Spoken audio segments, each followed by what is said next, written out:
बिस्मिल्लाहिर्रहमानिर्रहीम, अस्सलाम वालेकुम, welcome to my YouTube channel maths with Afshan. Students, आज हम करने जा रहे हैं चैप्टर नंबर 11 यानी एक्सरसाइज 11 से रिलेटेड एग्जांपल। सब्सक्राइबर की रिक्वेस्ट थी कि ये एग्जांपल्स करवा दें, तो उनकी रिक्वेस्ट पे मैं करवा रही हूँ। बाकी बच्चे भी इन एग्जांपल से बहुत कुछ सीख सकते हैं, क्योंकि बच्चों जो आपका पेपर बनता है आपके एक्सरसाइजेज के साथ साथ आपके एग्जाम्पल से भी बनता है, तो आप एग्जाम्पल्स मस्ट प्रिपेयर किया करें।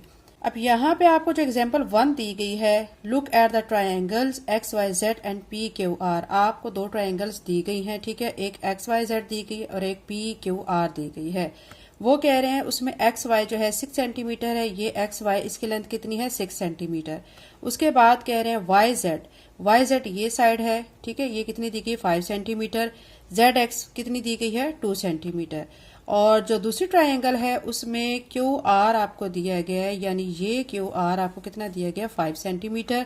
पी आर दिया गया है आपको कितना 2 सेंटीमीटर। और पी क्यू यानी ये पी क्यू कितना दिया गया 6 सेंटीमीटर। अब यहां से आपने क्या करना है कि इसमें आपने कहना है from the marks on 3 sides and 3 angles it can be seen, यानी तीनों साइड्स और तीनों एंगल्स को जब हम देखते हैं तो हमें क्या चीज सामने नजर आती है। देखें कि एक्स वाई जो है वो पी क्यू के, एक्स वाई जो इसकी लेंथ है ना, ये देखें कितनी दी गई है 6 सेंटीमीटर। और आप यहाँ देखें पी क्यू इसकी लेंथ 6 सेंटीमीटर, यानी ये पी क्यू है, इसकी लेंथ भी 6 सेंटीमीटर है, इस एक्स वाई की भी कितनी है 6 सेंटीमीटर।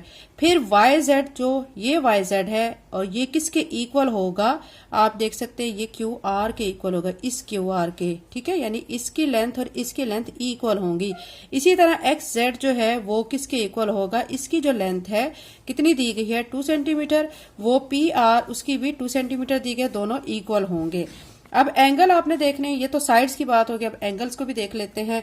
एंगल जो है यहाँ एक्स पर बन रहा है, वो एंगल पी पर जो एंगल बनेगा वो उसके इक्वल होगा। इसी तरह एंगल वाई जो यहाँ पे बनेगा वो एंगल हमारा एंगल क्यू के इक्वल होगा, और एंगल जेड हमारा एंगल आर के इक्वल होगा। यानी तीनों साइड्स इक्वल हैं और तीनों एंगल्स इक्वल हैं।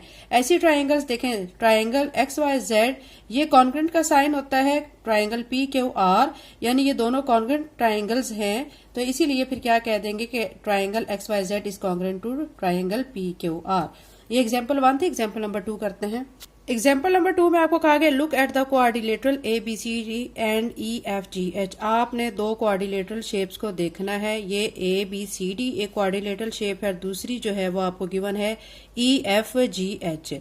कोऑर्डिनेटरल कौन सी शेप्स होती है, 4 साइडेड शेप्स को कोऑर्डिनेटरल शेप्स कहा जाता है। अब इनमें भी हम साइड्स को और एंगल्स को देखते हैं, ठीक है। अब साइड हमारी ये देखें, ये जो ए बी साइड है वो किसके इक्वल होगी, यहाँ से ई एफ के इक्वल होगी। और इसी तरह बी सी साइड जो है वो किसके इक्वल होगी, एफ जी साइड के इक्वल होगी। अब यहाँ पे देखेंगे हम डी सी, ठीक है, ये वाली जो साइड है या सी डी कह ले, ये किसके इक्वल हो जाएगी, ये हमारी जी एच साइड के इक्वल होगी। और यहाँ से इसको देखेंगे हम कि ये जो ए डी या डी ए आप कुछ भी कह सकते हैं, तो वो किसके इक्वल होगी, एच ई साइड के इक्वल होगी। ये साइड्स हो गई। अब उसके बाद एंगल्स की बात कर लेते हैं। एंगल ए एंगल ई के बराबर होगा, ठीक है, यानी इक्वल होगा। और उसके बाद फिर एंगल बी, ये देखें एंगल बी एंगल एफ के इक्वल है। फिर एंगल सी एंगल जी के इक्वल होगा, और एंगल डी जो है वो एंगल एच के इक्वल होगा, क्योंकि ये हमारी क्या है, दो कोऑर्डिनेटरल शेप्स हैं और दोनों क्या हैं, कॉन्ग्रुएंट फिगर्स हैं, यानी इनके साइड्स एंगल्स एक से हैं और साथ में इनकी बज़ाहिर दिखने में शेप भी बिल्कुल एक जैसी है।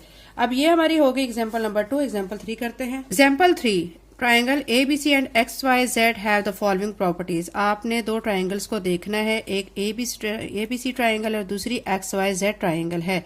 अब इनको आप देख के अंदाजा लगा सकते हैं कि ये दोनों कॉन्ग्रुएंट नहीं है। इनका देखें साइज, ये देखें ये बड़ी ट्राइंगल ये छोटी ट्राइंगल है, यहाँ पे ये एक जैसी नहीं है, ठीक है। यहाँ पे रेशो की बात होगी, ये यहाँ पे हम सिमिलरिटी को फोकस करेंगे, सिमिलरिटी को फोकस, ठीक है। यहाँ पे देखें मेजरमेंट एंगल ए किसके इक्वल होगा, यानी ए पर जो बनने वाला एंगल एंगल एक्स के इक्वल होगा। एंगल ए और एंगल एक्स दोनों कितने के बन रहे हैं, 90 डिग्री के। फिर एंगल बी एंगल वाई, ये जो एंगल बी है ये कितने का है 60 का, और वाई भी कितने का है 60 का, ये दोनों इक्वल हो गए। फिर एंगल सी और एंगल जेड, ये सी पे 30 डिग्री का और ये यहाँ पे भी जेड पे 30 डिग्री का, यानी इन शेप्स में एंगल इनके सेम बन रहे हैं। उसके बाद इनके रेशो को देखते हैं। अब ये ए बी है डिवाइडेड बाय एक्स वाई। तो ए बी जो लेंथ है वो हमें 3 दी गई है, 3 लिख के एक्स वाई की लेंथ 6 दी गई है, 6 लिख के 3 के टेबल में दोनों की कटिंग करेंगे, 3 1 ज़ा 3, 3 2 ज़ा 6, तो 1/2 यहाँ से इसकी रेशो आ गई है। अब नेक्स्ट में देखें, ये बी सी है आपकी साइड, ये देखें, और यहाँ से इसकी वाई जेड है, B C divided by Y Z. B C हमें कितना दिया गया 5, 5 लिखकर, और वाई जेड कितना दिया गया 10, 10 लिखकर डिवाइड करेंगे 5 के टेबल में, 5 1 ज़ा 5, 5 2 ज़ा 10, तो ये 1/2 आ गया।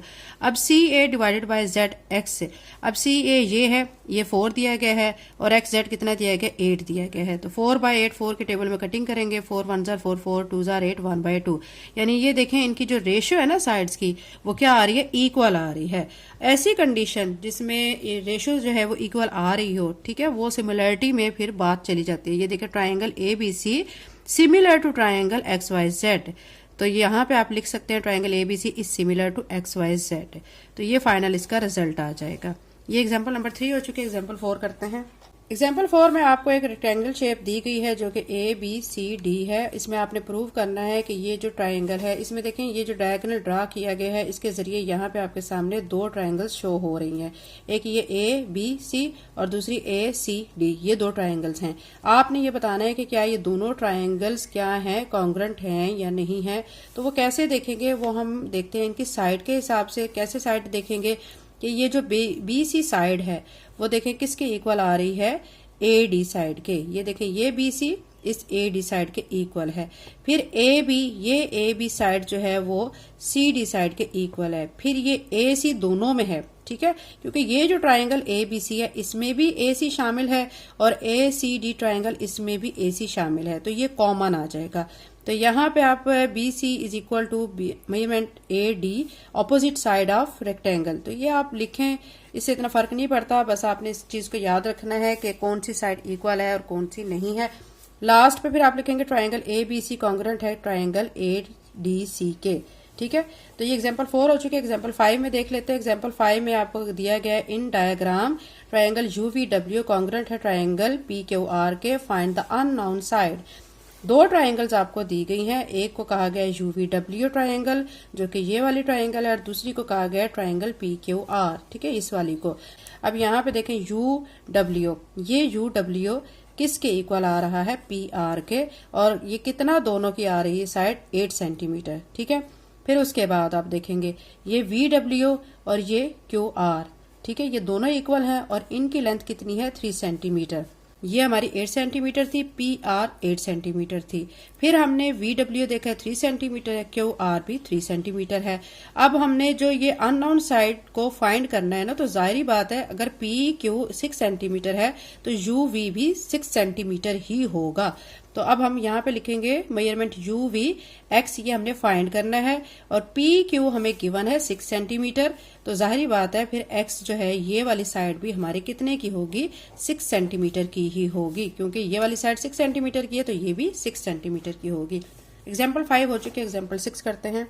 एग्जाम्पल 6 में आपको क्या दिया गया, इन द गिवन ट्राइंगल, एक ट्राइंगल दी गई है A B C D bisect करता है A B at right angle, ठीक है। अब ये देखें ये ट्राइंगल है ए बी सी, ये सी डी एक बाइसेक्टर है, ठीक है, यहाँ आपके सामने मैं शो कर देती हूँ, ये सी डी एक बाइसेक्टर है और ये क्या करता है, बाइसेक्ट करता है। प्रूव दैट, आपने प्रूव ये करना है कि ए डी सी, अब जब ये बाइसेक्ट करता है, ठीक है, उसमें फिर 2 ट्राइंगल्स बन जाएंगी। पहले हमारे पास एक ट्राइंगल है ए बी सी, जब एक बाइसेक्टर सी डी आ गया तो उससे हमारे पास 2 ट्राइंगल आ गई है, एक ए सी डी और दूसरी बी सी डी, ये आ चुकी है। अब आपने प्रूव क्या करना है कि जो ट्राइंगल ए डी सी है या ए सी डी है वो कॉन्ग्रुएंट है ट्राइंगल बी सी डी के या डी बी सी के, और साथ में आपने ये भी बताना है कि triangle A B C is an isosceles triangle, कि क्या ए बी सी ट्राइंगल जो है वो आइसोसियल ट्राइंगल है या नहीं है। अब यहाँ पे देखें, सबसे पहले आप क्या लिखेंगे, ट्राइंगल जो आपको बाइसेक्ट करने के बाद 2 ट्राइंगल्स हासिल हुई है उनके बारे में पहले आप बात करेंगे। ये ए डी, ठीक है, इसकी ये देखें ये साइड ए डी किसके इक्वल होगी, बी डी साइड के इक्वल होगी। इसी तरह ये ट्राइंगल जो पूरी ट्राइंगल है ए डी सी या ए सी डी किसके इक्वल होगी, बी सी डी के, और इनमें कितने का एंगल बनेगा, 90 डिग्री का। इधर भी 90 डिग्री का बन रहा है और इधर भी 90 डिग्री का। फिर देखें सी डी। अब ये जो ट्रायंगल है ना ए सी डी और ये है बी सी डी, दोनों में सी डी कॉमन है, ठीक है, जैसे कि हमने पिछली एग्जांपल में भी किया था ए सी कॉमन था। अब क्या कहेंगे कि ए सी डी या ए डी सी कॉन्ग्रुएंट है ट्रायंगल डी बी सी या बी सी डी, कुछ भी आप लिख सकते हैं, आगे पीछे वर्ड हो सकते हैं, इसमें कोई प्रॉब्लम नहीं है। तो ये हमारी दोनों ट्रायंगल्स कॉन्ग्रुएंट हो गई हैं। और हमें साथ में एक और चीज बतानी थी कि A B C is an isosceles triangle, के ए बी सी आइसोसियल ट्रायंगल है। इसमें आपको पता होना चाहिए कि आइसोसियल ट्रायंगल कौन सी होती है जिसकी दो साइड्स की लेंथ इक्वल होती है।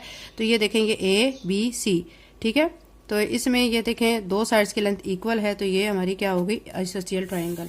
एग्जाम्पल 7 कर लेते हैं। एग्जाम्पल 7 में आपको दिया गया है in triangle A B C and triangle P Q R, दो ट्रायंगल आपको दी गई हैं। आप यहाँ पे देख सकते हैं एक ट्रायंगल है ए बी सी और दूसरी ट्रायंगल है पी क्यू आर, ये दो ट्रायंगल्स हैं।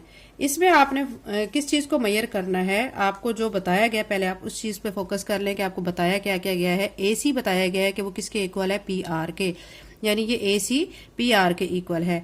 ए बी भी आपको बताया गया है वो पी क्यू के इक्वल है, ये ए बी है पी क्यू के इक्वल है, ठीक है। उसके बाद ये जो ट्रायंगल है ए बी सी ट्रायंगल, ये ट्रायंगल पी क्यू आर के इक्वल है और इसमें जो एंगल्स बन रहे हैं 65 डिग्री, यानी आप देख सकते हैं कि पी पॉइंट पर एंगल बन रहा है 65 डिग्री का और सी पॉइंट पर एंगल बन रहा है 85 डिग्री का। ये देखें सी पॉइंट पर 85 का और पी पॉइंट पर 65 डिग्री का एंगल बन रहा है। यहाँ पी पर 65 डिग्री का एंगल है तो जाहिर बात है ए पर भी 65 डिग्री का एंगल है। और यहाँ पे देखें सी पर अगर हमारा एंगल 85 का है तो आर पे भी 85, दो एंगल्स इक्वल हैं। हमने जो अननोन एंगल फाइंड करना है, यानी एक्स पर जो एंगल बनेगा वो कौन सा है, एक्स एंगल हमने फाइंड करना है। तो इसको फाइंड करने के लिए बच्चों याद रखें कि जो हमारे पास ट्रायंगल शेप होती है उसमें जो सम ऑफ इंटीरियर ऑफ एंगल्स है वो 180 डिग्री के इक्वल होता है, यानी तीन एंगल्स का सम 180 डिग्री के इक्वल होता है। अब हमें दो एंगल्स दिए गए हैं, तीसरा एंगल हम आसानी निकाल सकते हैं। Angle A plus angle B plus angle C किसके इक्वल होता है, 180 डिग्री के। ये तीन एंगल्स हमारे जो होते हैं वो 180 डिग्री के इक्वल होते हैं, angle A, angle B, angle सी।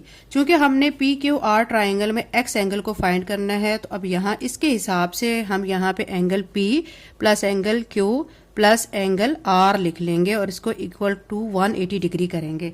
अब P जो एंगल है वो हमें दिया गया है 65 डिग्री, ठीक है, प्लस R एंगल हमें दिया गया है वो कितना दिया गया 85 डिग्री। Q एंगल हमने क्या करना है, फाइंड करना है, एंगल Q हमने फाइंड करना है। तो एंगल Q को हम ऐसे लिख लेंगे यहाँ 180 डिग्री। अब एंगल Q हम यहाँ पे रखेंगे और 180 डिग्री इधर ही रहेगा। आपने 65 और 85 को ऐड कर लेना है। जब इन दोनों को ऐड करेंगे तो 150 बनेगा, 150 को इक्वल के इस तरफ लाए माइनस 150 डिग्री हो जाएगा। एंगल Q इसी तरह लिखकर 180 डिग्री में से 150 को माइनस करेंगे तो 30 डिग्री आ जाएगा। यानी यहाँ पे जो एंगल बनेगा 30 डिग्री का बनेगा और यहाँ पे भी 30 डिग्री का ही होगा। एग्जाम्पल 8 कर लेते हैं। इसमें आपको एक क्वाड्रिलेटरल शेप दी गई है, ये देखें ए बी सी डी। इसमें आपको कहा गया है कि ए सी डी जो है वो ए सी बी के इक्वल है। एक डायगोनल भी ड्रा किया गया है जिसकी वजह से दो ट्राइंगल्स बन चुके हैं, एक ए बी सी और दूसरी ए सी डी बन चुकी हैं। तो आपने ये देखना है कि ये जो ट्राइंगल ए बी सी है, यानी ये एक ट्राइंगल ए बी सी वो कॉन्ग्रुएंट है ट्राइंगल ए सी डी के या सी ए डी, आप कुछ भी इसमें कह सकते हैं। दूसरा आपने ये भी बताना है सेकंड पार्ट में ए बी सी डी, यानी ये ए बी सी डी एक पैरेललोग्राम है। In triangle A B C and in triangle A C D, तो ये दोनों इक्वल हैं। और उसके बाद फिर हमने क्या करना है, ये हमें गिवन है और उसके बाद हमने ए सी को देखना है कि ये दोनों के अंदर कॉमन है, यानी ए बी सी में भी ए सी पाया जा रहा है और ए सी डी में भी ए सी कॉमन है, दोनों में कॉमन है। तो ये दोनों ट्राइंगल्स क्या हैं, कॉन्ग्रुएंट होंगे। और इसके अलावा ये A B C D is a parallelogram, तो ये ए बी सी डी हमारे पास एक पैरेललोग्राम शेप भी है। एग्जाम्पल 9 करते हैं। In the congruent triangle A B C and R S T. अब यहाँ पे दो आपको कॉन्ग्रुएंट ट्राइंगल दी गई है, एक ए बी सी दी गई है, दूसरी आर एस टी दी गई है। अब जो आपको कहा गया इसमें एंगल आर जो है वो आपको एंगल किसके इक्वल दिया गया, ए के इक्वल दिया गया है। और आपको आर एस, ये आर एस किसके इक्वल दिया गया है, ए बी के इक्वल दिया गया। और एंगल एस जो है, ये जो एंगल एस है वो एंगल बी के इक्वल। आपने फाइंड करना है अननोन साइड को, बहुत इजी है। आपने पहले क्या लिखना है कि triangle A B C congruent है ट्राइंगल आर एस टी के। फिर आप देखें कि ए सी, यानी ये देखें यहाँ पे आप देख सकते हैं कि ये ए सी किसके इक्वल होगा, आर टी के। और ए सी का अगर आप कह लेते हैं कि ये ए के इक्वल है, यहाँ देखें ये ए दिया गया, ये ए लिख दें ए सी की जगह पे, और आर टी, ये आर टी इसकी जगह पे 2 लिख दें। तो जाहिर बात है कि आप फिर क्या देखेंगे, दूसरी साइड को मेजर करेंगे जो आपने फाइंड करनी है अननाउन साइड। अब यहाँ पे ये देखें, इस साइड को देखें आप, ये आपको टी एस दिया गया 5 सेंटीमीटर। यहाँ पे आप ये पहले लिख लें कि B C is equal to S T, और आपको एस टी दिया गया है 5 सेंटीमीटर। तो जाहिर बात है बी सी जो हमें बी दिया गया है, यानी ये इस तरह शो किया गया है कि हमने इसको फाइंड करना है, ये एक्स के इक्वल आप इसको समझे। तो अगर ये साइड जो 5 सेंटीमीटर है तो बी सी साइड भी 5 सेंटीमीटर होगी। तो यानी बी सी भी हमारा क्या हो चुका है, 5 सेंटीमीटर। एग्जाम्पल 9 हो चुकी है। एग्जाम्पल 10 में आपको ट्राइंगल ए बी सी और डी एफ दी गई है जो कि कॉन्ग्रुएंट ट्राइंगल्स हैं। अब वो कह रहे हैं कि अगर angle C A B equal है एंगल, ठीक है, एफ डी ई के, और वो दोनों एंगल्स 90 डिग्री के हैं, और ए सी आपको डी एफ के इक्वल दिया गया है, बी सी आपको ई एफ के इक्वल दिया गया है, तो आपने प्रूव कर देना है कि ए बी सी और डी ई एफ दोनों कॉन्ग्रुएंट हैं। ठीक है, सोल्यूशन में आप क्या करेंगे, ये दो ट्राइंगल्स आपको दी गई हैं। सोल्यूशन में आप लिखेंगे ट्राइंगल, ठीक है, A B C and D E F. फिर जो ट्राइंगल में आपको एंगल दिया गया ए पर, ये जो एंगल ए पर आपको दिया गया है वो आपको एंगल डी पर जो बन रहा है उसके इक्वल दिया गया है। यानी यहाँ पे लिखेंगे आप C A B is equal to F D E is equal to 90 degree. Simple भी आप लिख सकते हैं कि angle A is equal to angle D is equal to 90 degree. साथ में आप लिखेंगे राइट एंगल।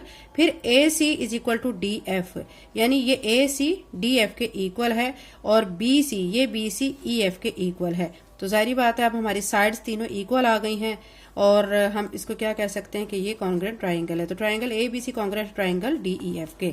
एग्जाम्पल 11 कर लेते हैं जो कि लास्ट एग्जाम्पल है। Find the unknown angle marked in the given congruent triangles. ये दो ट्राइंगल्स भी आपको कॉन्ग्रुएंट ट्राइंगल दी गई हैं, इसमें आपने अननोन एंगल को फाइंड करना है।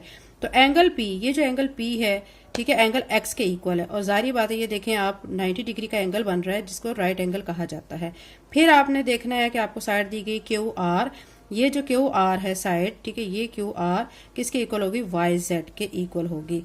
अब triangle P Q R congruent है ट्राइंगल एक्स वाई जेड के, यानी ये P Q R X Y Z के कॉन्ग्रुएंट है। तो फिर आप एक जो एंगल फाइंड कर रहे हैं तो एंगल आर एंगल जेड के इक्वल होगा, ये एंगल आर एंगल जेड के इक्वल होगा। ये एंगल जब इस एंगल के इक्वल है तो ये एंगल भी इस एंगल के इक्वल होगा। अगर ये एंगल 55 दिया गया है तो इट्स मीन कि आर वाला एंगल भी कितना होगा, 55 डिग्री होगा। तो एक्स पे जो ये वाला एंगल हमने फाइंड करना है तो ये भी 55 डिग्री होगा। एक्सरसाइज 11 से रिलेटेड एग्जांपल्स हमारी कंप्लीट हो चुकी है। चैनल पे नए हैं तो चैनल को सब्सक्राइब करें, वीडियो को लाइक करें। Thank you and Allah Hafiz.